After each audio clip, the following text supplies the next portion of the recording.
Mm, okay. Okay. Well, thanks to everybody for coming to this week's seminar, Foundations of Probability. And I'm happy to have Aaditya Ramdas from Carnegie Mellon's Department of Statistics and Data Science. He's going to talk about betting scores, e-values, and martingales. Great. Yeah. Thank you all for the invitation to speak. I know it was at short notice, but I was happy to take it on because there's almost no better place to talk about this stuff than at Rutgers. Many people here have been thinking about these topics, and I've been working on them myself for about 5 years now, and I'm happy to tell you about the latest that I've been up to this summer. So here are some collaborators from the last 5 years. I say some because as I was coming up with this list, I was like, oh my God, I'm surely I'm going to forget someone. But there's several people from Berkeley, several from outside of CMU, several students and postdocs and other faculty from CMU. So there have been various people involved, and they've all been actually fantastic. And I will put up their photos again at various points through the talk as well. Okay, so let's jump right in, and I think a good place to start is with talking about tea and milk, because I'm not going to assume that everybody knows what e-values, martingales, and betting scores are. So here's a little bit of a gentle introduction from my point of view. So if it turns out that in many parts of the world, including India and the UK, tea is a very big deal. Okay, and it matters very much to people whether you put tea into milk or whether you put milk into tea. And it's been almost an endless debate which one leads to better or tastier tea and so on. And to the point that even recent publications, there's actually one from one of the newspapers, I think in the UK, where I pulled this, and they tell you exactly how to produce a good cup of tea. And clearly over here they say you should pour 2.5 milliliters of milk into a cup and then pour the tea into the milk. Okay, and so why is all this relevant for us? This takes us back to about 100 years ago, where there were these two people in the UK who were discussing things about milk and tea and so on. So what is this story? So many people would be familiar with the story already, but for those who are not familiar, let me go ahead and describe it. So of course, I'm going to paraphrase certain things. So don't you shouldn't. This is not a historical account, but it happened approximately like this. So this was a tea party happening, in the 1920s, and the guy asks the girl, would you like some tea? And she says, no, thank you. Tea in milk is not the same as milk in tea, and your preparation clearly has the tea in the milk, but I prefer the milk in the tea, or the other way around. And the guy says, wait, there's no way that you can actually tell them apart. Like how can you tell? And she's like, yeah, of course, I can easily tell them apart. And so this guy is like, okay, that sounds pretty cool. Let's try this out. So what he does is he and her, apparently her then future husband, I think at that point they weren't dating yet, but the guy and her future husband, they go ahead and they create 8 cups of tea. Okay, and her name is Muriel Bristol. So they create 8 cups of tea, 4 produced with milk first, they're in white, and 4 produced with tea first, and those are in brown. And then they create a random order, and then they present these cups to Muriel in this order, and they ask her, all right, obviously the color is for you guys, but for her, they were just identical cups. They're like, how about you taste these and tell us if you think the tea was first or the milk was first. Okay, and so in a remarkable sequence of events after that, really, I think it's remarkable. She gets every single one of them right.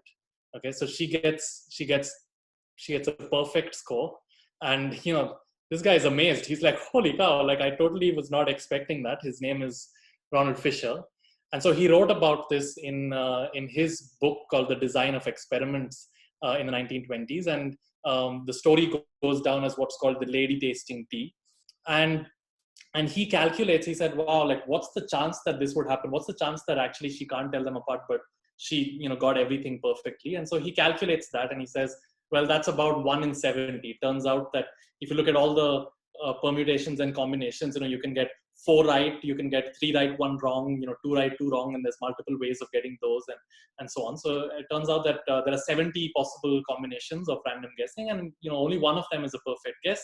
So he says, wow, that's only a 1 in 70 chance that she got that right. And so turns out that that was one of the first, or maybe the first instance of a p-value, and it led to randomization-based causal inference. In fact, the famous phrase of causal inference must be based essentially in some way on randomization.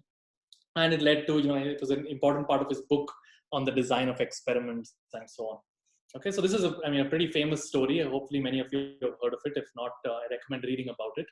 But when I look at this story, honestly, my first reaction was, oh my God, the odds were completely stacked against Muriel right from the start. And why is that?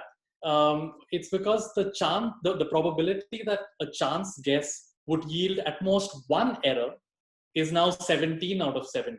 Okay, so basically if she gets all right, it's 1 out of 70. But if she makes even one mistake, it's 17 out of 70, and that's 0.24. So essentially what would have happened is, if she was really good but not perfect, one could have said, there's like a quarter chance that was just by chance, and maybe I can't really tell if well, it's not quote unquote statistically significant from today's language. Obviously they didn't use that phrasing back then, but essentially I would never personally accept to play a game in which I was supposed to prove my skill, in which essentially I have to be perfect, or otherwise even a single mistake and you could say, well, that's just potentially chance. So I don't know. I don't think these odds were very nice for. Of course, Muriel didn't know these odds when she played this game. So what I'm going to do is I'm going to reimagine this experiment. So let's assume that Fisher was actually interested in the null that one cannot tell the difference between milk in tea or tea in milk. Like, that's the null that he was actually interested. Let's give him the benefit of the doubt that he was interested in the scientific question of, is it possible to tell the difference? And not really in the question of Muriel cannot tell the difference between these today and so on. So it's not like, let's say he was not trying to challenge her really, but really trying to say, oh wow, is it really possible to tell the difference? If you are willing to give Fisher that benefit of the doubt, then with the benefit of hindsight, I would have designed this experiment quite differently. And so let's see what my experiment is. And so I actually conducted this about 100 years later, and this is going to be called The Lady Keeps Tasting Coffee. And so this is my partner, Leila, and we were stuck at home during COVID. Leila is also a faculty member at CMU. And so at some point in May this year, I asked her, let's play a game. And, her reaction was, okay, sure, maybe. And I just told her, look, it involves drinking coffee. And that was about enough for her to agree to play the game. And so what's the game? How is this game going to work? So I'm going to flip a coin. Okay. And this is actually a real coin. For those who don't know, this Einstein on it, it's like a new coin from Switzerland. I think one of the smallest coins in the world. Found it quite curious. But anyway, I flip a coin. I don't show Leila the coin, obviously. But if it comes up heads, then I produce 2 cups of coffee, 1 milk and 1, milk into coffee and 1 coffee into milk. And if it comes up heads, I put coffee on the left and, coffee first on the left and milk first on the right. And if it comes up tails, the other way around. So anyway, so I don't show her the coin. I just show her these 2 cups, which are identical, in other ways, meaning the cups themselves are similar. And then Leila is going to guess. She's going to guess. She says, I think it's milk on the left and coffee on the right. And then at that point, I tell her, no, actually, no, you were wrong. That counts as a -1. That's a mistake. Okay, then we repeat this again. I toss the coin one more time. This time it comes up tails. So I present her, of course, I hide the coin. I don't show her. And I just presented these 2 cups, which I make privately in the kitchen using our espresso machine. And I actually show her, these 2 cups. And then she, tastes them and she says, I think it's milk on the left and coffee on the right. And I say, oh, this time you're right. Okay, you get a +1 and so on. Okay, so this game continues forever. This is how the game is going to proceed. So this is the Lady Keeps Tasting Coffee. This is V1. This is what I call guessing, and we'll advance this to V2 and V3. But let's start with guessing. So Leila guesses in every round, and I tell her, whether her guess was right or not. Let's call ST as the sum of these. These are mistakes. The V1 is -1 if you were wrong, and +1 if you were right. And so I'm going to add up your mistakes. And essentially, again, the null that I'm testing is that there's no difference between milk and coffee and coffee and milk. That's what I'm testing. Alpha is, let's say, my target type 1 error. Then it's quite easy to argue that under the null, this ST, this sum is a martingale. If you can't tell the difference, like, or if there is no difference between the two, then any guess you make is essentially a coin flip, a fair coin flip. You're equally likely to see a -1 or a +1. So the sum ST is just like a random walk. It just fluctuates like a normal random walk. That's a martingale. A martingale is just an expectation of ST given the past is the previous step, ST -1. And so this is sum of standard coin flips or Rademacher random variables. So hopefully people are somewhat familiar with what a martingale is. Otherwise, just think of it like a random walk. So it's very easy to see this. And so we can reject the null when this Sn is large. At any time n at which Sn is large. What do I mean by large? And I put some formula there. You don't really have to stare at it. It broadly looks like square root log n over alpha divided by n. Doesn't really matter. Like 1 over square root of n deviations. If Sn looks like +2 or -2, you're like, okay, whatever. If Sn looks like 25, you're like, okay, I think, within the first, 40 time steps or something like that, then you'd be like, wow, that's lot more positives than negatives. I think I can reject the null. Okay, so essentially, if Layla's doing much better than chance, then I can reject the null. Okay, so that's the first version of the game. It's guessing. Okay, but now we can advance this a little bit more. So the second version of the game is what's called betting. Okay, so what's betting? So over here, we're going to start off, we're going to pretend like Layla starts off with 1 Lebanese pound. So she's Lebanese. So this L0 is her initial wealth. You can think about L as standing for Lebanese or for Lira or for Layla. But anyway, it's Layla's initial wealth. It's 1 Lebanese livre. And the way it's going to work is it's the same thing. I toss a coin and I present the 2 cups to her. But now what she does is she doesn't guess left or right. She says, I think I'm going to bet 0.2. Like 0.2 is she's going to bet some number between -1 and 1. And what that's going to represent is her confidence that it came up heads, or her confidence that it's milk left and coffee right or something of that kind. And so +1 means she's damn sure that it's milk left, coffee right. -1 means she's damn sure that it's coffee left and milk right. 0 means she has no idea what's going on. 0.2 means she kind of thinks it's milk left and coffee right. So it's a light bet. Okay, so you should think about lambda as just being a light bet. Now what happens is now I reveal what really happened. I reveal that actually think of R1 as being the indicator for whether it was heads or tails. In this case, it was not heads. So it's -1. And Layla had bet 0.2 on it being heads. And so Layla loses money. Okay, so this L1 is her wealth after the first step.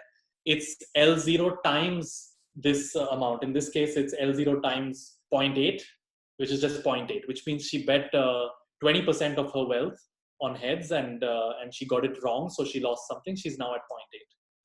So now we repeat the game. Now I toss the coin. Obviously, I don't show it to her. I present these 2 cups. This time she bets 0.4 on heads. And I reveal the truth to her that indeed it was heads. And now what that 40% means is she bet 40% of her existing wealth, which was 0.8, on it being heads. And so her new wealth is L2 is just L1 times this multiplier. In this case, she got it right. She bet 0.4 on heads. It was heads. She got it right. So it's 1.12. So her current wealth is 1.12 liras. And so this game then goes on forever. Okay, so now the thing to notice is that I'm going to construct this process LT, which is her wealth at any time. LT is the product from I is equal to 1 to t of this 1 plus lambda I Ri. Here Ri is just an indicator of heads or tails, and lambda is the amount you bet. So here you can see if lambda is 0, suppose you just bet 0 means you're not betting any which way at any round, then LT just remains at 1 at every time. Otherwise, LT is going to fluctuate. It's just your wealth at any time. And so these lambda i's are called predictable bets.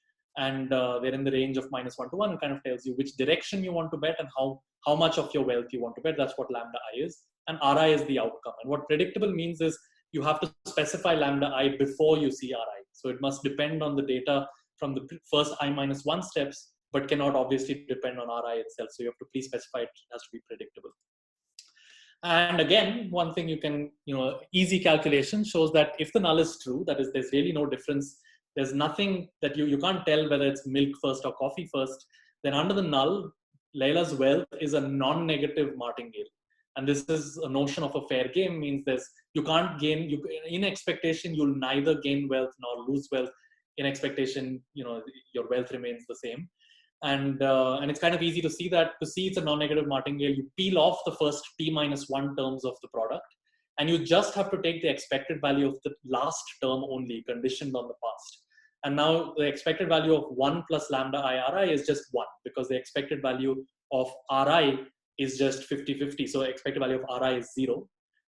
There's nothing you can really do to, from the data to predict what the coin flip was. And so, the expected value of 1 plus lambda I Ri under the null is just 1. And so in expectation, you're just multiplying your wealth by 1 at every step. So that gives you a non-negative martingale. And again, that's what I think of as being, you're playing a fair game. Okay, so that's the version 2. So how does this work now? So now here's a fact about fair games, is that Doob, and I mean, probably potentially others before Doob, but definitely Doob, proved what's called the optional stopping theorem, and says in this case, for non-negative martingales, at any stopping time tau, the expected value of L tau is equal to 1, which means you can't come up with any smart stopping rule that will make you money. You can't be like, I'll do this and then I'll wait for 3 heads in a row and then I'll do this. You can't come up with any strategy and a stopping time that can make you money. At any stopping time, your expected wealth is your initial wealth, which is 1. Okay, so this is under the null. That's the optional stopping theorem. Another famous, well, not very famous, I don't think it's well appreciated, but for me, it's fundamental in my work. It's called Wheels inequality, and I think of it as a uniform notion of Markov's inequality. Markov's inequality is for non-negative random variables. Wheels inequality is for non-negative supermartingales. And so what it says is that the probability that there exists any time t at which Layla's wealth under the null, this is under the null, the probability that Layla's wealth will ever exceed 1 over alpha is at most alpha. Okay, and so this was actually part of Wheels' PhD thesis from 1939. And actually, Glenn has written some wonderful papers on Wheels' past, and I believe I got this photograph also from his paper. Informally, what does Wheels inequality say? Wheels inequality says that if Layla manages to turn 1 pound into 50, then the null is unlikely to hold, because under the null, the probability that Layla's wealth ever exceeds 50 is at most 1 over 50. And so essentially, if you can make money on what you think is a fair game, then it's actually not a fair game. Okay, so, or with very high probability, it's not, or something like that. So that's how you can think about Wheels inequality. I mean, okay, to be fair, if I was to rewrite this statement, I would rewrite it as, if the null is true, Layla is unlikely to turn 1 pound into 50. But so I apologize for reversing that, but kind of informally, this is what you would hope to infer, but it's not potentially actually true. I've kind of flipped it. But if the null is true, Layla probably won't turn 1 pound into 50. So the summary of that is you can use Layla's wealth LT as a measure of evidence against the null. And that's what is called, I mean, that's what recently Glenn Schaefer has called betting score, and Wolf has called that an e-value. I think of these as martingales or super martingales. I think that we can talk about terminology later, but you can think about larger as being more evidence against the null. So if it's 1, that's like the null. If it's 100, you want to reject the null. If it's like 3 or 0.4, then you're like, okay, there's not much evidence for or against the null. So that's you can interpret LT by itself as a measure of evidence. If you like p-values, then for LT, larger is more evidence against the null. For p-values, smaller is more evidence against the null. So 1 over L, if you take the running infimum, that's an anytime valid p-value. And by what that means is that the probability that at any point in time, the distribution of that quantity is smaller than uniform is at most alpha. So it's if you know what a p-value is, then this is a p-value at any stopping time. And finally, you can say, well, I can reject the null at level alpha. So like this, the first 2 notions don't have a level associated with them. But if you really want a level alpha test, that is, you want to control the type one error at level alpha, then you can reject the null whenever your wealth crosses 1 over alpha. And so this is a level alpha sequential test for the null. So this is what we would do. I would play this game with Layla. She would keep betting in different rounds. If her wealth ever exceeds, let's say 20, then I would be able to reject the null at level 0.05. Okay, so that's the version 2, and that's betting. Okay. And again, many people have written about this over the past almost 60 years. The betting, the language of betting has been more recent, but the use of this property stems very much back to Wald's sequential probability ratio test and other extensions. So I'm sorry. Yeah. Just a question: if there's a notion of power that comes in here, that you could express in this way. Yeah, you could. For that, you would have to probably define some alternative and define some notion of some minimal wealth you can achieve in certain amount of time under the alternative, or some kind of expected stopping time under the alternative. So yeah, I think power. You can think about power at a fixed time, or you can think about expected stopping time. So I guess in sequential analysis, people often talk about how soon can you stop if the null is false. But those would depend on now how big is the difference between coffee first and milk first. If it's a very big difference, you'd stop sooner. If the difference is smaller, you'd stop later. That would depend on if the null is false, how do you prescribe how big that difference is. And yeah, so we can get into that. And in fact, you will get into it. We will get into it a little bit later. Aditya, I would like to interject that our Royal Statistical Society paper addresses this, and there's a concept of implied alternative and therefore implied target for how much money you'll make. That's right. Yeah. So again, maybe for everyone else who hasn't read Glenn's recent excellent paper it was a discussion paper in the Royal Statistical Society, and yeah, over there Glenn argues that every time you place a bet, you implicitly have an alternative that you can read out of your bet, and so there is an implied alternative in there. I assume that you can ask the question in some sense the other way around also, is that if you don't really know how big the difference is between milk first and coffee first, if you're not sure how big that difference is, then you can ask how should you bet, and we'll get into those kinds of questions later in this talk. Okay, so now I'm going to present the third version. We've seen guessing, and then we've seen betting. The third version is what I call learning. Okay, so what is learning? So here's a photograph from May of this year of the two cups that I would present to Leila. I would flip a coin and present these two cups. And it turns out that actually this task was extremely easy. So once I made them, so maybe an important point how I made them is I made the coffee, and in one cup I poured the milk into the coffee, but I didn't stir. In the other cup I poured the coffee into the milk and I didn't stir. So what you're seeing is I poured them in two different orders, but they're unstirred. And I can tell you actually right now, looking at this, that the milk first is on the right and coffee first is on the left. So what happens is when you pour coffee into milk, the coffee dunks to the bottom and the milk lifts to the top. And when you pour milk into coffee, the milk goes to the bottom and the coffee rises to the top. So it turns out when you stare at this, even just visually, it's actually very clear what the difference is. But not just that, when you actually hold the cup, the coffee first is actually warmer and the milk first is cooler. And then when you taste it, the milk first is sweeter because the milk rises to the top, and the coffee first is more bitter because the coffee rises to the top and you taste the coffee. So actually you can tell the difference between these cups like very easily. This is not what I was expecting, honestly. I was like, how the hell can you tell the difference? But actually it turns out if you don't stir the cups, you can tell the difference very easily. This is just, I'm just playing this game for the purposes of illustration. But the point is you can collect covariates and you can train models. Okay, so that's what we're going to do. So we're going to pretend like, okay, we're going to start this game with Leila's wealth as 1. I present these two cups.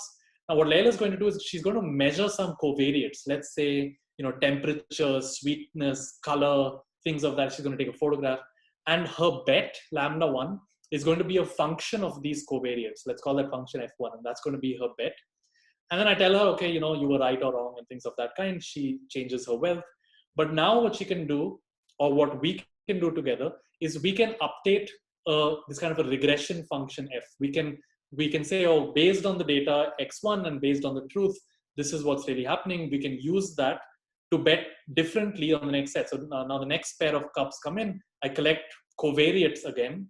I make my bet a function of those covariates. and I see the outcome, and then I update my wealth, but I also update my regression function.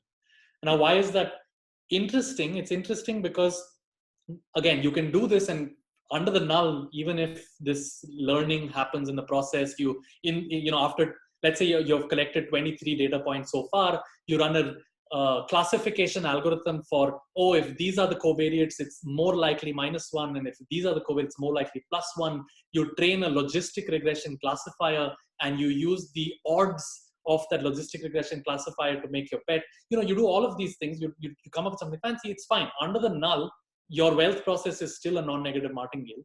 But the hope is that if this is a hard problem, then collecting high-dimensional covariates and using black box machine learning algorithms for prediction, this might potentially be able to help you with power. Okay, so we're getting into a paradigm. So the result of all of this is it gives you a way to do sequential, cooperative, learning-based causal inference. Okay, and so let's parse those words. What is sequential? The sequential part is, I don't want to just fix 8 cups of tea in advance. I don't know how easy or hard it is to tell them apart. And I should do this sequentially. If it's easy, I'll stop sooner. If it's hard, I'll stop later. But let the data speak for itself. Let the problem's hardness, which is unknown to us at the start, speak for itself. Now, the cooperative part is particularly interesting. Let's go back to like Fisher and Muriel. Okay, and, Muriel was not an expert, let's say, in statistics. Like, she was pursuing her graduate studies in I think the study of algae. It was algology, and Fisher was an expert in statistics. But Muriel was an expert in, let's say, tea tasting, and they are actually allowed to cooperate. Like, they're in between rounds, they're allowed to say, I think these are the relevant covariates, and Fisher's allowed to say, then this is the statistical model I would posit, and this is how I would train my regression function. And in the next round, Muriel can say, I don't think this is working. Maybe let's collect an additional covariate. And Fisher can say, hey, okay, that's interesting. So it allows for a setup of causal inference in which the experimenter and the subject cooperate to detect causal effects. So this is not a competitive game. I mean, it could be. You can say that, you can think of this as a challenge of one person against the other, but you could also think of this as cooperative. The two people who are experts in different topics are trying to cooperate for the same goal, which is to detect, is there any difference between milk first and tea first? That's what they want to figure out in the end of it. And in the midst of all this, you can use machine learning algorithms, you can, black box, things of that kind to help you in case your covariates are high dimensional. And so I think this has, even though I've cast it in this, game or this nice framework of coffee and tea and so on, I think this has implications for randomized experiments. You can think about X as being covariates of people that enter a sequential clinical trial. And you can think about collecting outcomes of which people were assigned to treatment and control, looking at their outcomes, and then as people come in later and later, changing your bet, being like, hey, I think given that this person has come in next, I think they're unlikely to respond to treatment. Maybe I'll bet more conservatively. Or if someone comes in with covariates that are like, wow, like I think this person's really going to respond to treatment, you'd bet more aggressively. This would allow you to detect causal effects, especially on the regression function. F is really identifying subpopulations of people. What are the relevant covariates? What are the subpopulations of people on which the treatment is actually effective? And so it kind of opens the door to randomize, like a little more adaptive form of randomized experimentation in which you can be cooperative, you can be sequential, and you can use machine learning algorithms kind of all in one. So I'll just pause for a second. This is not out yet. I had intended for it to be out like before this talk, but hopefully in a few weeks I'll actually have this write-up out. But let me pause here and see if there are any questions before I move on to kind of other topics.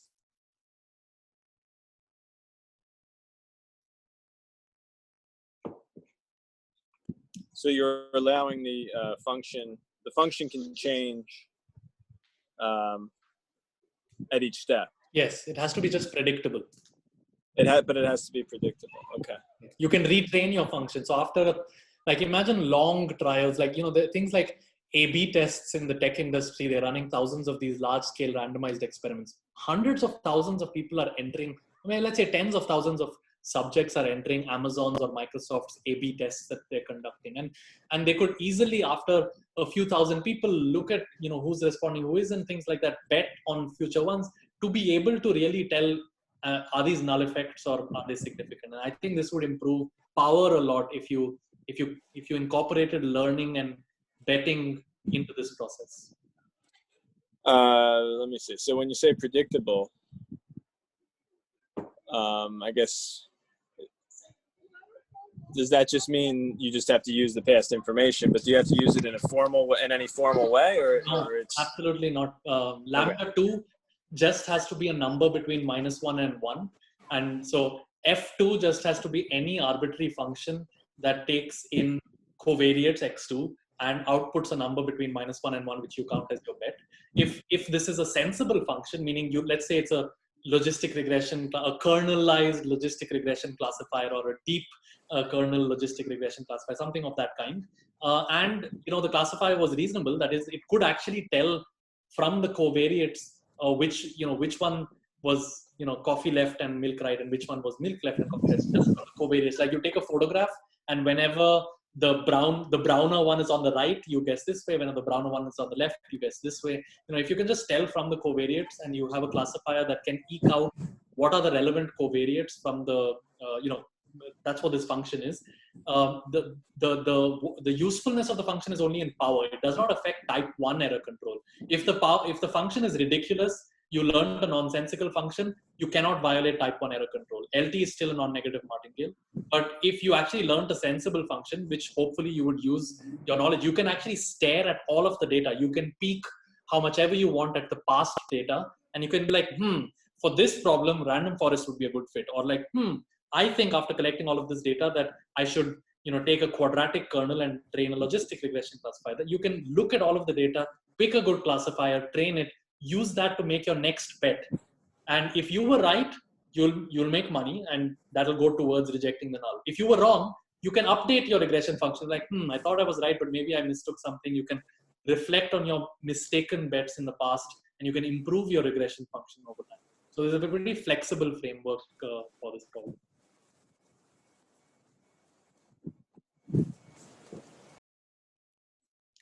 Okay. If there are no more questions, let me move on. Okay, so I'm going to describe now some purely statistical utility of betting scores, or like e-values, martingales. So in this, it's not going to be as much philosophical. Glenn has very eloquently argued many philosophical reasons for taking up the study of betting scores, e-values, and martingales. And I'm going to give you some examples of just pure statistical utility. All you care about is power or efficiency of your statistical methods. Even then, viewing things through the lens of betting, e-values, and martingales can be extremely powerful. And I'll give 5 case studies of that from different works. And so the first one is going to be variance. So I'll describe it, but maybe I should define what an e-value is. It's Glenn in the game theoretic world calls it a betting score. In the measure-theoretic world, I think Vove calls it an e-value. Maybe the terminology will get set. We'll figure something out at some point. But for this talk, an e-value is a non-negative random variable, which if the null is true, think about script P as the null set here. If the null is true, then the expected value of the statistic is at most 1. Okay, so that's what an e-value is. And we'll be thinking about composite nulls. And in this is for the batch setting. Contrast this to a p-value. A p-value is a non-negative random variable such that under the null, its distribution is uniform or stochastically larger. And so an e-value is just an alternative statistic with an alternative property under the null. In a sequential setting, you have a sequence of random variables, E1 to E0 to infinity. And the property, we call it a safe e-value if for any arbitrary stopping time and any null distribution P, the expected value of the e-value at the stopping time is at most 1. Okay, so this is just to settle what I'm calling an e-value in the rest. So I'm going to start by showing you a problem in which it seems to have nothing to do with sequential analysis or martingales or betting, but taking that perspective helps a lot. Okay, so the first one I'm going to call it is variance adaptive non-parametric estimation. It's a very classical problem that has been studied for 60, 70 years, but we'll shed some new light on it. Okay, so here's the problem. Let's say that you have some data, x1, x2 to xn. Let's say that they're just independent random variables that are bounded in 0, 1. and they have an identical mean mu. And I'm asking, okay, you observe this data x1 to xn, how do you construct a confidence interval for mu? Okay, so the first answer is given by Hoeffding's inequality. This goes back to 1963, maybe the 50s potentially, but Hoeffding's classical work. He says, well, if you take the sample mean and you add and subtract square root of log of 2 over alpha divided by n, then this gives you a 1 minus alpha confidence interval for mu. Okay, that's the first answer, simple one. More recently, this is in the machine learning literature, really, like it was published in a machine learning conference about 11, 12 years ago. It's called the Maurer and Pontil published a paper called the empirical Bernstein inequality. They said, well, Hoeffding doesn't adapt to the underlying empirical variance. It's only tight when it's more like a Bernoulli, but when the variance is small, it's loose. So they give a bound that that has this term that looks like sigma hat square by n inside the square root. So if sigma hat is empirical variance is small, you'll gain a lot. And there's this term which looks like more like 1 over n, but outside the square root. So you actually can get gains when the variance is small. A third answer, which I'm going to give you now, is using betting. And it's going to be significantly tighter than the previous two answers. And this is, again, ongoing work. Again, we intended to have it out before this talk, but let's say give us a few more weeks and it will be out. It's why with my PhD student here. Okay, so here's how we're going to proceed. So for each value m in 0, 1, we're going to test the null that the expected value of xi equals m. Okay, so we actually have a continuum of null hypotheses if you want. Now what I'm going to do is I'm going to construct this process. Let's call it LMT for when I'm testing that the mean is m. And I'm taking this product of 1 plus, it looks like what we had before. It's 1 plus lambda I times xi minus m. Here lambda I is between minus 1 and 1. Okay, so that's a process. Here's a fact. Okay, so the following statements are equivalent. Okay, this is what I started off with. These, let's say these xi's are independent with mean m. That's a statement that doesn't have any sequential aspect to it. It's just independent random variables with a fixed mean. Okay, the second and third statements are sequential. Okay, so for every permutation of the observations, this process LMT is a non-negative random variable when I plug in a constant for every constant lambda. So when I plug in lambda, let's say every lambda I as -1, it's a non-negative martingale. When I plug in every lambda I as +1, it's a non-negative martingale. When I plug in every lambda I as 0.3, it's a non-negative martingale.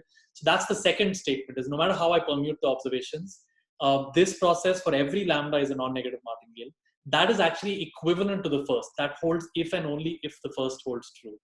And then the third one says, well, lambda doesn't have to be constant, lambda can be predictable, which means now I make a permutation of the observations, then LMT is a non-negative random variable, but now lambda I is allowed to depend on x1 to xi minus 1. So essentially what's clear is that if the first holds true, then the second and the third also holds true. That's easy to check again, because you only have to check conditioned on the first I minus 1 steps. What is the expected value of the ith increment?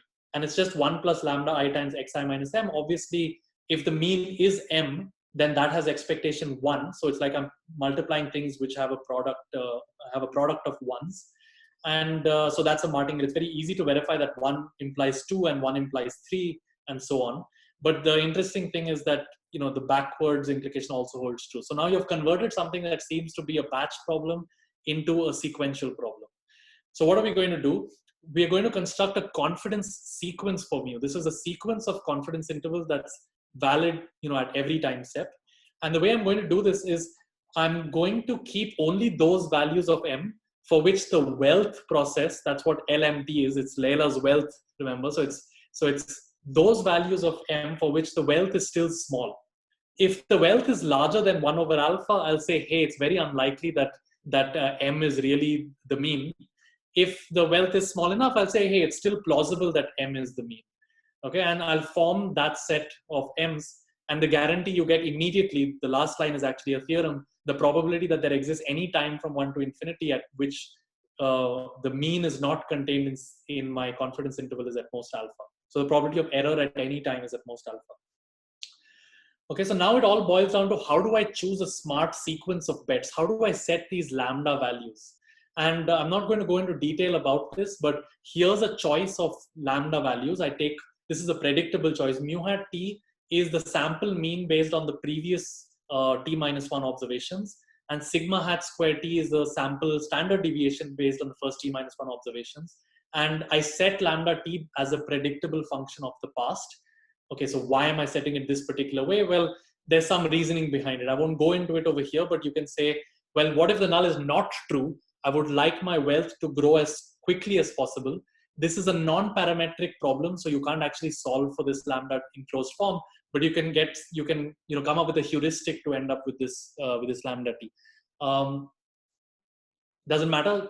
Trust me for now that lambda t is a good sequence of bets. This is how I think you should bet if you were playing this game. Here's what results. What I'm showing you now are the resulting confidence intervals. Okay, on the leftmost plots are distributions of the observations. So on the first row, xi is just happens to be beta 1, 1. Of course, our interval doesn't know it because it's a non-parametrically valid confidence interval. In the middle plot I'm plotting sample size against the confidence interval. So here the true mean is in the dotted gray line as 0. And that's the true mean. And as the sample size varies on the log scale, you can see the different confidence intervals shrinking. And what you're seeing over here, the green solid line is our algorithm, which is correct, and it's a valid confidence sequence from time 1 to infinity. And what you're seeing in the blue and red lines is the empirical Bernstein confidence interval and the Hoeffding confidence interval. And so that's the middle plot. So that's how the confidence intervals shrink. On the last plot, on the third column, is the width. That's how the width is decreasing again against the sample size of this problem. Now, the log scale can be slightly misleading, but what you should notice is that the only case where we lose to Hoeffding is when we have less than 10 samples. But from sample size 10 to 10,000, we are significantly tighter than Hoeffding and empirical Bernstein. And this is not, there's nothing special about this particular sequence. You can change it to, for example, beta 1030, that's the second row. Now the true mean is 0.25 or something of that kind. And the green confidence sequence is our new one based on betting. And the blue and the red ones are these well-known confidence intervals. The blue and red ones are only valid at fixed times. Means you have to fix the sample size in advance, like 1000. And you construct one confidence interval and it's only valid at that time. Ours is a confidence sequence. It's actually valid simultaneously from time 1 to infinity. And even then it is tighter than the fixed time confidence intervals outside of the first 10 samples. So if you just ignore the first 10 samples, you get a massive improvement over existing bounds. And so we have many, many plots like this in the paper in which pretty much uniformly we do better outside of the first 10 samples. Any questions about how to read these plots? I think these plots are they're very interesting because the original problem had nothing to do with sequential analysis or betting or martingales or anything. And past works did not employ those techniques. We chose to employ those techniques. We converted it into a betting problem and we came up with a smart sequence of bets, and the resulting confidence intervals or confidence sequence is practically very powerful. So I'd be happy to take any questions about this. I have a quick question. So Sure. Can this be understood as basically we can use the martingales maximum inequality to get sharper bounds than like a traditional concentration inequality? That's absolutely right. Yes, that's a common theme of several of my past works is exactly that. You can take fixed time concentration inequalities, you can identify underlying martingales, and you can apply Wheel's inequality to them, and you can get out a confidence interval or confidence sequence that's actually better than the original. So this is actually something that has happened in me. So I'll actually talk about this briefly coming up. But okay, actually I'll pause again. Are there any other questions? But that's the right intuition. Yeah, thanks.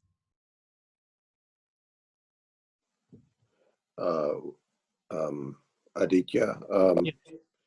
so that basic picture is the betting situation would be where you're only allowed to bet on the mean. So that's kind of basic to the first two chapters of my 2001 book with Wolf. And so, in a sense, I mean, that doesn't tell you how to do your adaptive betting, right? But as far as the basic idea that you have martingales, submartingales, it would seem like you get you must gain something rather than proving this separately. Somehow the proof method's there. Well, of course, not that it's very hard, but that way of looking at it must give some unity to this.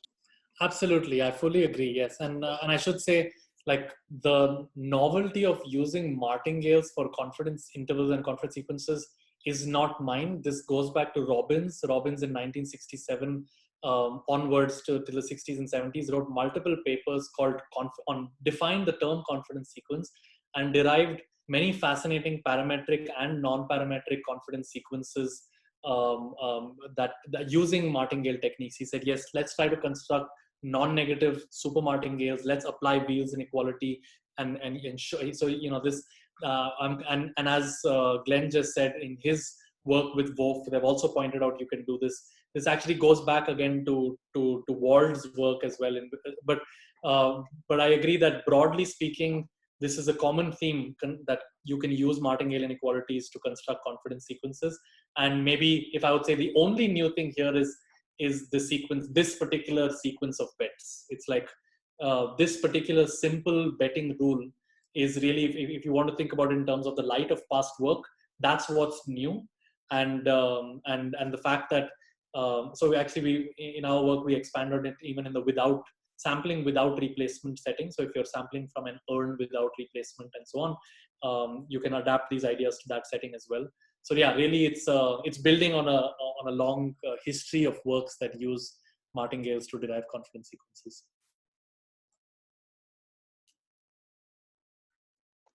Okay. Do these this sequence of bets, quick question, this sequence of bets that you showed on the previous slide, yep, are they optimal in some ways? Yeah. So or could someone tomorrow come up with a slightly better? Yeah. So essentially, here are several statements you can make. One of them is essentially that every sequence of bets leads to a valid confidence sequence.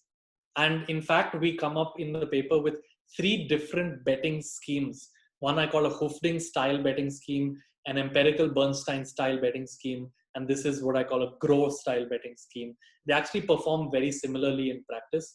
And so any betting scheme leads to a valid confidence sequence.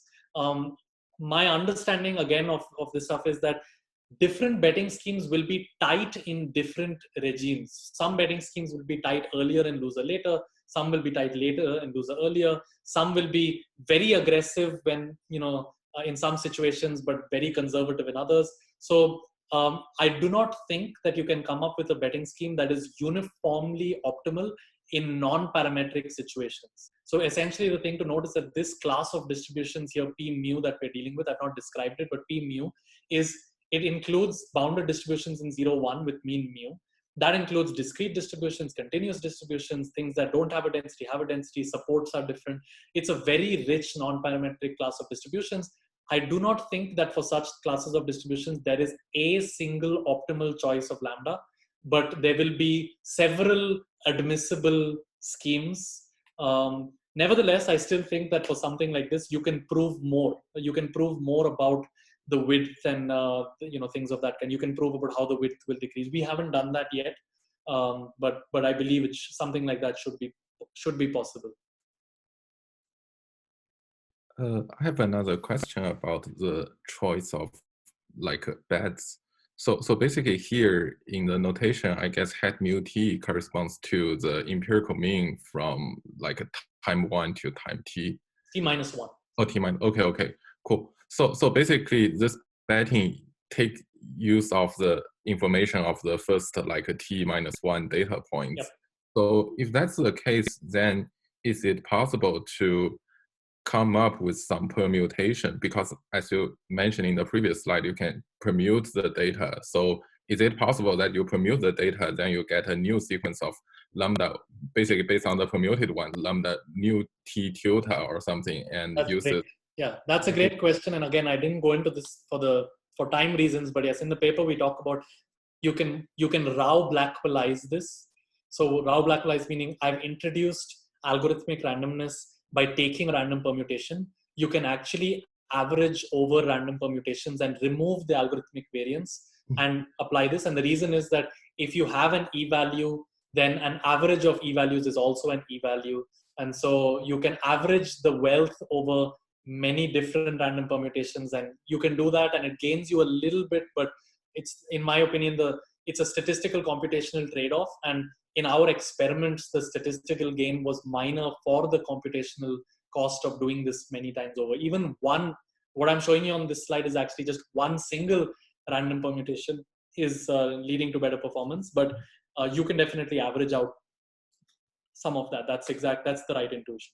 Or maybe, I don't know whether there exists something, maybe, I don't know, maybe call that optimal permutation or something. Basically, that's some permutation which gives you the smallest width of the confidence interval. I have a feeling that would be peeking at the data, and that would not be allowed. My guess would be that. Yeah. But anyway, so again, this is very fresh work. It's not even on arXiv. There's definitely many follow-up directions on this. Yeah, I agree. Thank you so much. Yeah, the broad scheme is very flexible in general. I would say the art is designing interesting betting schemes. The broad scheme is old, and it's like, can we come up with interesting, essentially predictable mixtures is what I call them, or interesting betting schemes in a different language. Thank you. So that's kind of one advantage, is you can use this for estimation for even problems that don't look sequential.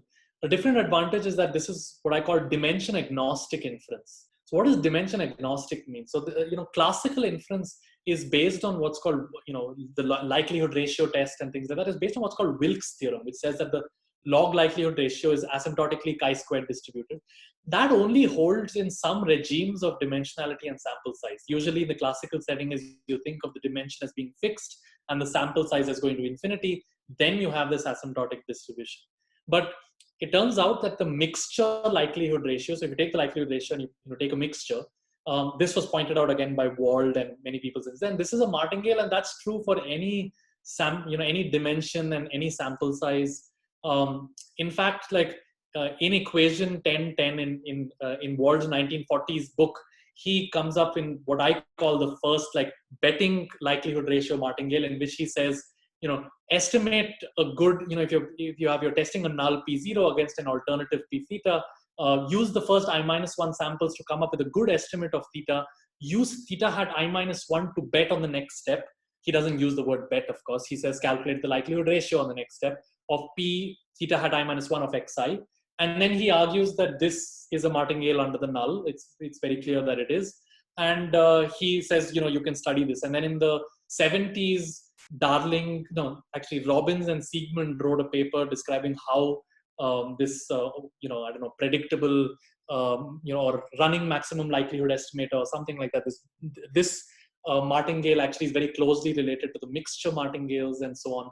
So you'll actually see that all of these things from earlier work, they actually hold true for any dimension and any sample size and things of that kind. So they enable inference without making assumptions about is the dimensionality fixed relative to the sample size and things of that kind. You just apply Wheel's inequality, you get non-asymptotic, non-parametric extensions of all of these ideas. So you can extend these mixture and betting related ideas to matrices, to Banach spaces, and we've done that in a sequence of works recently that appeared in probability surveys and will appear in the annals next year. I mean, it was accepted this year, it'll appear next year. This is joint work with some collaborators at Berkeley, especially the first author was Steve Howard. This was part of his PhD thesis, and it was work I did as a postdoc when I was there. And you can extend all of these to non-parametric. So all of these were described in past work parametrically, but it turns out that you can define all of these non-parametrically. And so the broad idea in our works has been start off with some what are called non-parametric assumptions.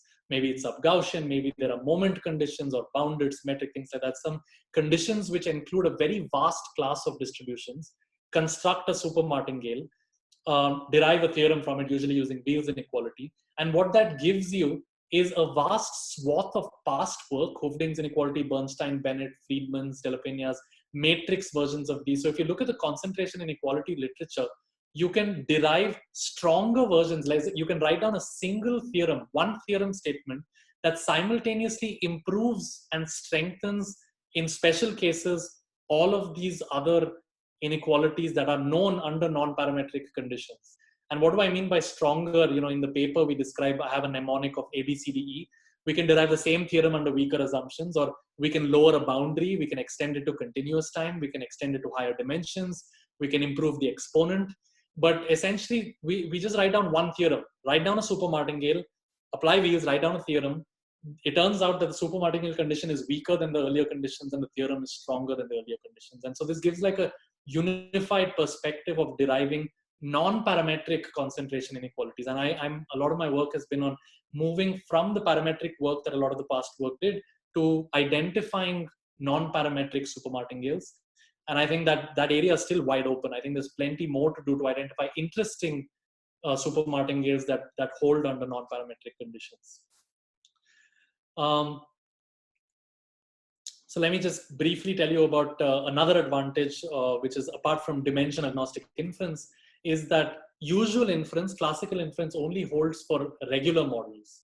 And regular models are ones in which the asymptotic distribution is actually that chi-square distribution. That's Wilks' theorem. And irregular models are often when the asymptotic distribution is unknown. But the interesting thing is that most statistical problems are irregular. If you want to test whether a distribution is log concave, that's irregular. If you want to test if your data comes from a mixture of Gaussians, that's an irregular model. If you want to test if your data came from a latent factor model, a hidden Markov model, any latent variable model, that's irregular. What irregular means is that the log likelihood ratio does not converge to a chi-square distribution under the null. And so you cannot apply Wilks' theorem to do classical asymptotics. And so what we show is that a variant called the split likelihood ratio, it yields an E-value under no regularity assumptions. So no asymptotics, no regularity assumptions. It's an area that we call, you can find more details in this paper that we call universal inference that was published earlier this year. And I won't describe the classical work, but it's very easy to describe what the split likelihood ratio test does.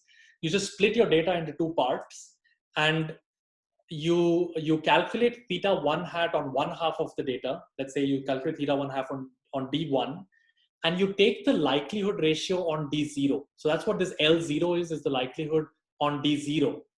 And you substitute theta hat 0 as the maximum likelihood estimator on D0. So essentially I split the data. I use one half of the data to calculate theta 1 hat. I use the other half of the data to calculate the likelihood ratio on theta 0 hat, which is the MLE on D0.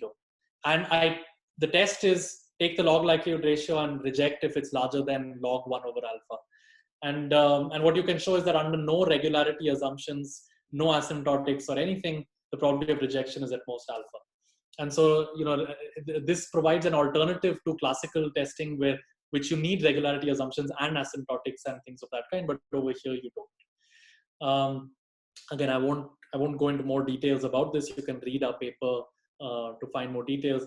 Recently, Robin, one of my PhD students, has proved that the price of doing this sample splitting is at most a constant factor. So essentially, for any sample size, for any dimension, and for any alpha, the difference between the usual likelihood ratio test when it applies and the split likelihood ratio test is about a factor of 2 to 4 in the squared radius of the confidence set.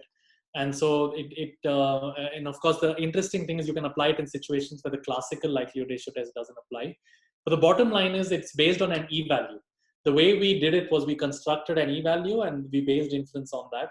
And so again, like the idea of E-values, betting scores, and martingales applies much beyond the initial setups that I described. Let me pause here and ask, I know Harry and Glenn, you told me that usually the seminar goes from 4:30 to 6 and so on. Should I pause or should I continue? Like, how does this work typically? I think that anyone who has questions can feel free to jump in as they have been. And but if not, then I would say to keep going. But I think that if yeah. I have one question.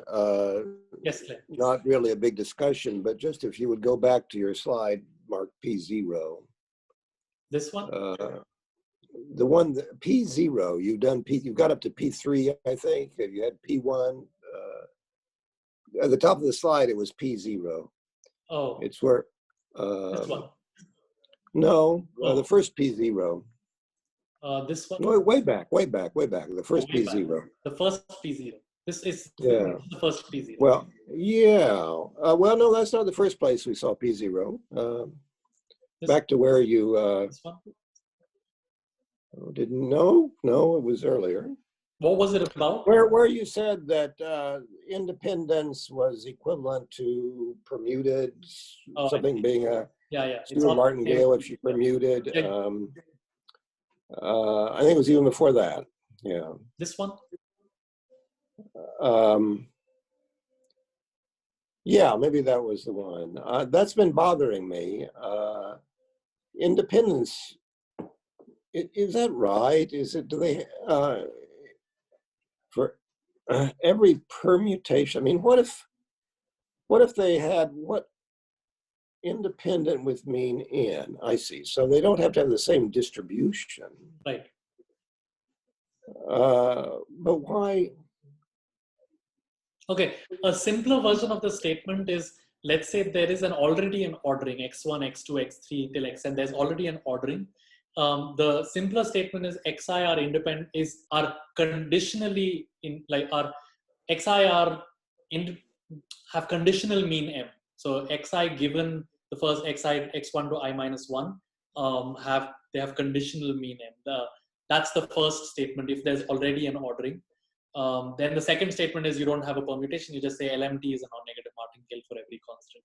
If there is no ordering already, then you just say, well, no matter how I order things, then this conditional on the past, it has mean m. The past could have any of the other observations and any number of them. It eventually gives you this claim. So out of this permutation, you don't get you get from conditional mean always being the same to actual independence. That seems very, you're confident in that you get independence, not just. No, not, okay. So thank you for that question. My honest answer is, I am confident in the other claim that I made, which is, let's say there is a sequence fixed and they have conditional mean m, and then the second and third statement doesn't hold for permutations. There's no permutation. It's just, that's a non-negative. I'm confident in that. I literally changed it to this like a couple of hours ago because I thought, so I think this is true. Let's say this is a conjecture. The other one I'm sure of. This one I think is true because it's essentially I'm conditioning on for every, take a particular guy X, like a particular observation. I'm saying no matter which observations are before it and no matter how many of them are before it, the conditional mean is M. I think that yields this, but maybe it doesn't yield independence, but it yields just, I feel it, maybe the independence is the part that I should qualify. Maybe there is it seems too strong for me. Anyway, thank you. I just wanted to put some doubt. There was some doubt in my mind and I wanted to put it in your mind too. Okay, thank you. Yeah, thank you. Yeah. I guess if we change independent to exchangeable, then that might be correct. Yeah, actually that might be true. Yeah. Maybe I should be saying exchangeable. Yeah, it could be. Okay, I will check that. Maybe for now, consider the statement as there is an ordering, and I just wanted to write down the batch version of the statement. The rest of it still holds in the sense of you can always create an ordering, get a non-negative martingale. So at the very least, 1 implies 2 and 3. I think maybe if there was some exchange, instead of independence, there was exchangeability, then it would be the other way. They would be equivalent.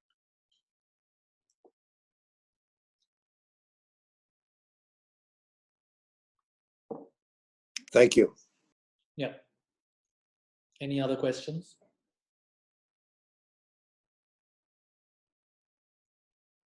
Okay, so just to summarize, other benefits of e-values, betting scores, and martingales. It gives you dimension-agnostic inference.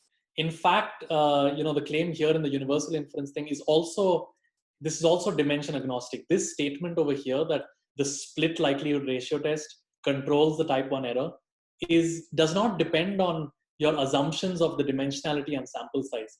This, in fact, I have a big problem with inference that's not dimension agnostic. So if you have 1,000 samples in 200 dimensions, should you assume that d over n is going to a constant like 0.2, or should you assume that n is much larger than d and n is going to infinity with d fixed? So you don't know. You just have 1,000 data points with 200 dimensions. But the likelihood ratio test, it critically depends on that. The limiting distribution of the likelihood, the log likelihood ratio, is different in the high dimensional setting and the fixed dimensional setting, which means it applies different rules to whether you should reject the null or not.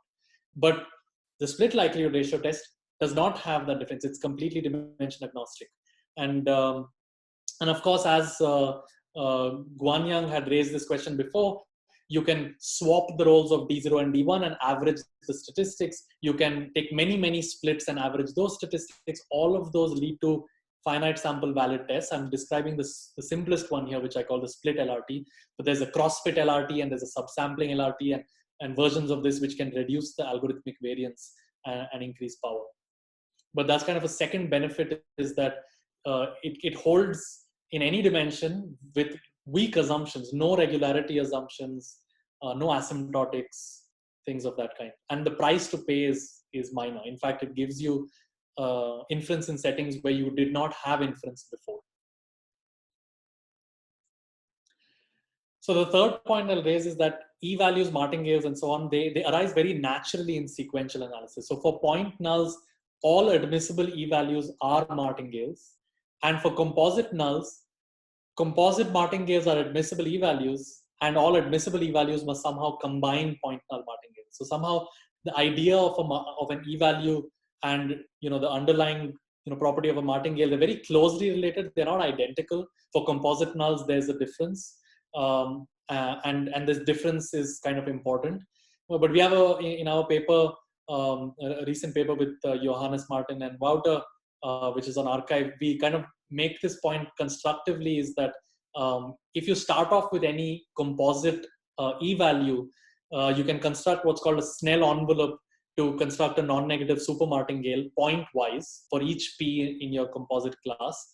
You can take the Doob decomposition to construct a non-negative martingale for each p in your class. And then you can take the infimum to come up with a new safe, composite safe e-value that is larger than the older one, which means that you have just improved ET. It's still safe, but now you have potentially more wealth than you had before. And so essentially every admissible e-value must be kind of invariant through this construction. Otherwise, I can improve it. If you constructed something that didn't base itself on martingales, then I can somehow improve it using this explicit construction. But anyway, for more details, I would just point you to the paper. At a high level, martingales and e-values are very tightly related, especially if you're looking for admissible e-values. Here's a fun side note. Almost everybody already deals with martingales. I was staying with friends for the last month who were a chef and a surgeon, and they have a greyhound, and they heard me talking about martingales for like hours with my collaborator, and they were like wondering, why am I talking about martingales? And they're like, their greyhound was wearing a martingale, and it turns out, wow, okay. Other people think about martingales very differently, but greyhounds are also dog collars. But I think even within statistic, everybody already deals with martingales. Every likelihood ratio is a non-negative martingale. So that's like a well-known fact. Likelihood ratios are non-negative martingales. Now, the other way around is every non-negative martingale must be a likelihood ratio. This was pointed out in kind of in the point null case by Schaefer, Wolfke, and others in several past works. And more recently, we have I think it's a well-known fact in probability, but we've kind of tried to write it down for the composite null case. If you have a composite non-negative martingale, then under every element of the null, it can be written like a likelihood ratio. Again, it's not a great result, but it at least shows that likelihood ratios and martingales are identical concepts essentially. If you like likelihood ratios, you already like martingales, and if you deal with martingales, you already deal with likelihood ratios. And so, I think about non-negative martingales as being non-parametric analogs of likelihood ratios. We think of likelihood ratios as though I have to divide some, densities or probability ratios, things like that. Martingales don't have that explicit form, but they're effectively that. And so, essentially, that's why you can take a lot of the classical ideas that were developed and transform them to non-parametric ideas, because that's what a martingale is. It's just a non-parametric analog of a likelihood ratio. Here's one simple example which I like. I thought it was worth sharing. Consider testing this null where x1, x2, and so on are IID Bernoulli P for some P. Okay, so you're seeing a sequence of heads and tails. You see heads, tails, and so on. And the null is, these are independent coin flips for some coin with some bias. So there's some coin with a fixed bias P, and that's the null that you're testing. The alternative is that these are not actually independent coin flips from a fixed coin. They're actually Markovian. So you're the heads, tails, heads. You're seeing there's actually a Markov distribution underneath for some transition probability matrix P. This 0, 1 to the 4th is talking about how you go from a 0 to a 1 or a 1 to a 0 and so on. So this is clearly a very rich null set. It's very composite, and it's a very rich alternative set. And this is it's a fun testing problem, very kind of a toy but interesting testing problem. You can argue or you can prove that the only martingale for this null, which means it's a martingale under every element of the null, are basically almost surely constants. But you can construct interesting e-values nevertheless, using a combination of the previous ideas that I introduced, which are mixtures and maximum likelihood estimation. So here I'm writing down a complicated expression for an explicit e-value. It uses some gamma function and things of that kind. But what you should think about is, I'm taking some kind of a likelihood ratio, but I take Jeffrey's prior over the alternatives. This is like the mixture method of Wald. And I take the maximum likelihood estimator over nulls. This is like the universal inference method that I had presented earlier. So the denominator uses maximum likelihood estimation. The numerator uses mixtures. Now you can prove that, firstly, that ET is a valid e-value. Under any element of the null, the expected value of ET is at most 1. But you can use universal coding regret bounds to show that this is not just any e-value, it's a very good e-value. If the alternative is true, you get essentially optimal stopping times and things of that kind, because the rate at which this ET grows, it grows exponentially. This first term, actually, this likelihood of the Markov model divided by the Bernoulli model, if the alternative is true, this first term grows exponentially fast in T, and it's balanced off by a term that grows only polynomially in T. And you can use some regret bounds to get this inference. But what this means is that if the null is true, you're safe. This is an e-value. Under any null, under any Bernoulli P, for any P, this is an e-value. But under the alternative for any Markov distribution, for any transition matrix, this is essentially automatically adaptive and optimal. And so this somehow you can combine these ideas of mixtures, maximum likelihood estimation, to construct very interesting e-values for rich composite nulls. Again, this is not in our paper, but hopefully in a few weeks or a few months or something like that, this will be on archive. But I thought this is it's an interesting example to think about anyway. The last thing I'll mention is e-values are fantastic for dealing with arbitrary dependence. So a lot of my other work has been on multiple hypothesis testing. So what if you're not testing one hypothesis sequentially or batch or whatever, but if you're dealing with many different hypotheses, then the Benjamini-Hochberg procedure for p-values is a well-known method. And recently, Ruodu and I, and kind of with Vladimir Vovk as well, but we have currently only acknowledged Vovk. And so we came up with this thing called the EBH procedure. It's very easy to describe. You should think about it as being the Benjamini-Hochberg procedure applied to 1 over the e-value. But if you want to think about it directly, it's very simple to describe. You have some k different hypotheses, you have k e-values, you've defined k star as the largest value of little k, such that the kth largest e-value crosses some threshold. It's at least capital K over small k times 1 over alpha. Remember, 1 over alpha is the threshold if I had only one p-value. But if I have many p-values, I have to cross a larger threshold, and that larger threshold is capital K divided by small k times 1 over alpha. So you define K star this way, and you just reject the first K star hypotheses with the largest K star E values.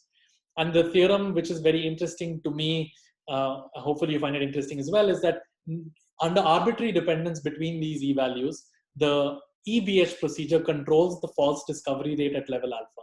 And the reason that this is interesting is because this fact is not true for the Benjamini-Hochberg procedure. So if I give you arbitrarily dependent p-values and you ran the Benjamini-Hochberg procedure, it does not control the false discovery rate at level alpha. You need to correct it by what's called the Yekutieli correction, and otherwise it controls at level kind of alpha log k. But the EBH procedure under arbitrary dependence automatically controls the FDR at level alpha. And so if you get E-values from universal inference, for example, or you get them from sequential analysis, you have many different sequential clinical trials, you stop them, you use the stopped supermartingale as an E-value, then you can easily correct for multiple testing and you don't have to account for any dependent structure. This is very useful in multi-armed bandits. If you have many treatment arms and one control arm, and you want to adaptively assign people to different treatments, then all of the E-values will end up being dependent. And that's fine. If you have multiple different treatments and you want to pass them through a multiple testing correction, you don't have to worry about the dependence caused by the multi-armed bandit algorithm. Anyway, so those are the papers on arXiv, but I think this leads to many interesting new follow-up ideas. One idea I want to highlight is what I call the soft rank permutation E-value. A very simple idea, but it's a version. Everyone knows what permutation p-values are. You can construct for the permutation test and things like it E-values as well. And so here's just a simple description of it. Suppose you start off with some test statistic L0, and suppose L0 to LB are exchangeable under the null. Let's just define L star as the minimum of these values. So you have some exchangeable test statistics like in a permutation test. Now what we're going to do is we're going to exponentiate this. This is why it's called soft rank. If you've heard of the softmax operation, it's like a continuous relaxation of the max operation. We can think about this as a continuous relaxation of the rank operation. So you exponentiate these L values by using some constant R. Think of R as 1 if you want for simplicity, and define this as the soft rank. And then it's quite easy to show that this quantity that I'm derived over here, that is R0 divided by the average, is actually a valid E-value under the null, just under exchangeability. And so it's quite easy to argue that there's no advantage in single hypothesis testing. So if you have just one hypothesis, please calculate a p-value, it's fine. But if you have multiple hypotheses that are dependent, like in genetic studies, like in like brain activity, things of that kind, where we have p-values for each voxel, these p-values or e-values are going to be dependent, and they're typically going to be arbitrarily dependent. And in that case, you're going to run Benjamini-Hochberg or something like that on top of it, in which case, if you used the soft rank permutation E-value, you would not have to correct for arbitrary dependence. If you use the P-value, you would have to. And so potentially for multiple testing, this softer version of the rank it might be an interesting avenue for future applied work as well. Though of course, we didn't reach it from wanting to do anything with martingales or wanting to do anything with E-values. It just kind of is a sensible thing to do independently. If you don't agree with any of the previous work, this is still potentially an interesting avenue for multiple testing with permutation-based statistics. Okay, that's the last thing that I'm going to say. I'll just summarize that here are 5 advantages of E-values, betting scores, and martingales. You can do variance adaptive non-parametric estimation. You get inference that's dimension agnostic, doesn't care about the relationship of n and d and so on. You can handle irregular models for which we don't know how to do classical inference, including composite nulls. We can do sequential inference for composite non-parametric nulls.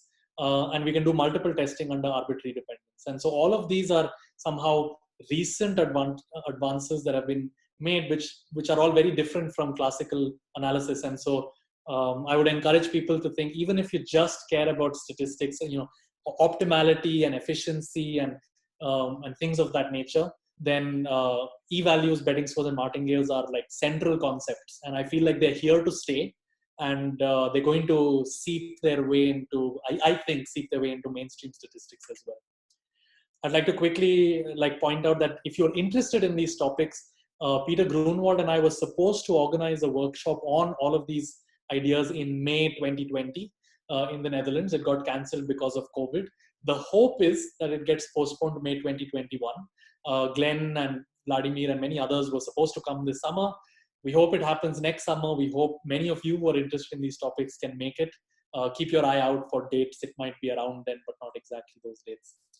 I'd like to quickly thank my amazing collaborators as well, and thank all of you. And I'd be happy to pause and take questions on any of the parts that I mentioned.